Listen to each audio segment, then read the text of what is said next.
A day that awoke a nation. Today we stand in the long shadow cast by a single day. A day that shattered the quiet of a Sunday morning. A day that tested the soul of a nation. A day that awakened the courage that still defines us. We gather to honor the anniversary of December 7, 1941, the day Pearl Harbor was attacked, the day America was changed forever. And so let us walk through that day from morning to night as it unfolded for those who lived it. The morning, 7:30 a.m.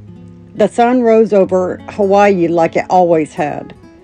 Soft light dancing over the water, palm trees whispering in the breeze, and the fleet resting quietly in the harbor. Sailors were waking up, some heading to breakfast, others writing letters home. On the decks of the USS Arizona, Utah, West Virginia, and others, there was laughter, routine, and comfort of a peaceful Sunday. No one yet imagined that history was only moments away. 7:55 a.m., the first wave.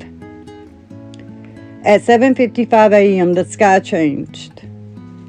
Out of the clouds came the war that did not belong to the morning. Dark silhouettes of Japanese aircraft descending with already precision bombs beginning to fall. Torpedoes sliced through the harbor. The stillness was replaced with fire, and the USS Arizona erupted in a blast that shook the earth and split the nation's heart. In mere minutes, hundreds of lives were lost. All across the harbor, sailors ran from their bunks to their battle stations, and some never made it. Others fought with everything they had. 8 to 8:40 a.m., the struggle to fight back. The first wave thundered across Pearl Harbor for nearly 45 minutes. Ships burned. Smoke filled the sky. Men leaped into the water to escape the flames. Others dove into the inferno to rescue their brothers. Nurses rushed into hospitals filled with the wounded. Civilians took shelter, and church bells rang out warnings across Hawaii. America's sons were caught in the storm, but even in chaos, they stood their ground. 8:54 a.m., the second wave. As the first assault withdrew, a second wave appeared, relentless, merciless, striking airfields, ships, and the very heart of the Pacific Fleet. Yet even then, amid the smoke and fire, American gunners returned fire. Pilots raced to their planes, and ordinary men became heroes in the span of minutes. Courage rose where fear tried to take hold. 10 a.m., the silence after the storm. By late morning, the attack had ceased, but the silence that followed was not peace.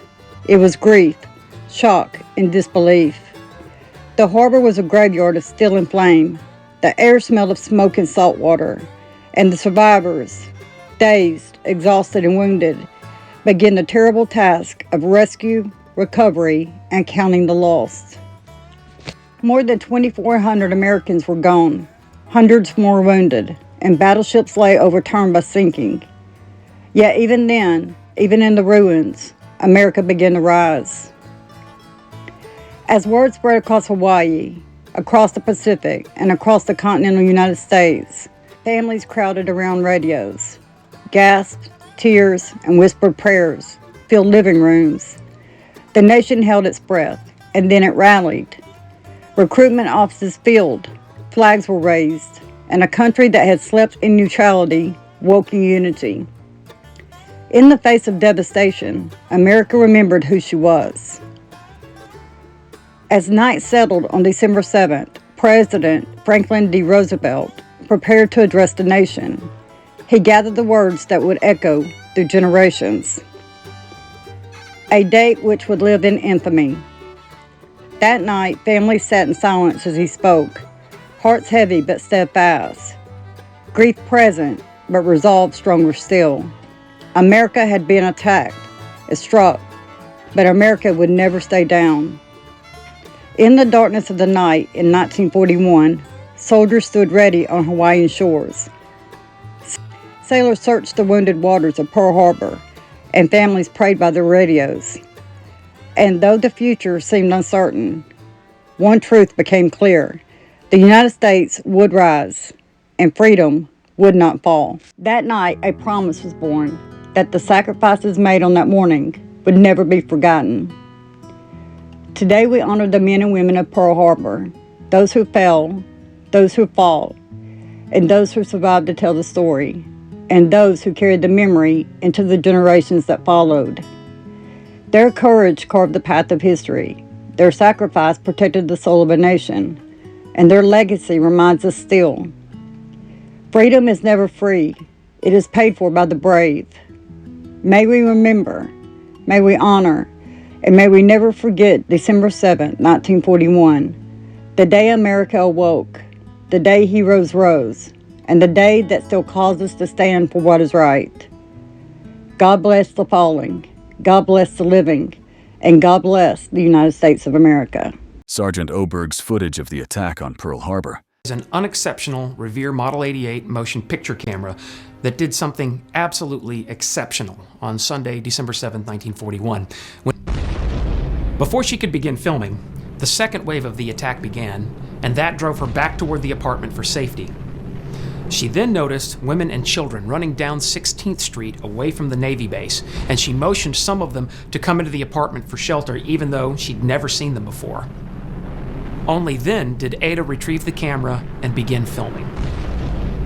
Her initial 2 shots are from the window of the master bedroom looking toward Ford Island.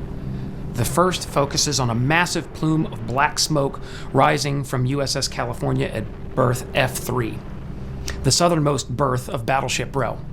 And the second is facing straight north towards smoke clouds rising from the wrecks of USS Oklahoma at berth F5 and USS Arizona at berth F7.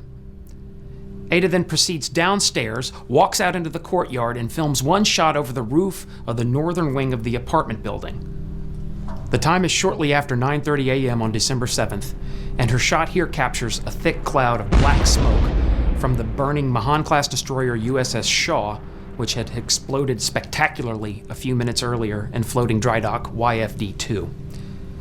She then enters a neighbor's apartment in another part of the building, climbs to the upper floor, and records 2 shots facing Porter Avenue and the Marine Barracks on the Navy base, a building now known as Puller Hall today. The first shot is from the window facing southwest, and the second shot is from the window facing northwest. In the distance, smoke can be seen rising from the area of Dry Dock Number 1, where USS Cassin, USS Downs, and USS Pennsylvania are burning 3,600 feet away to the northwest. Just as the second wave of the Japanese attack was ending, MPs came to the housing area on 16th Street, warning the residents to leave Hickam in the interest of safety. The USS Arizona. This was the famous battleship that was sunk at Pearl Harbor at the beginning of World War II. Today, it's a memorial in Hawaii that you can go see up close.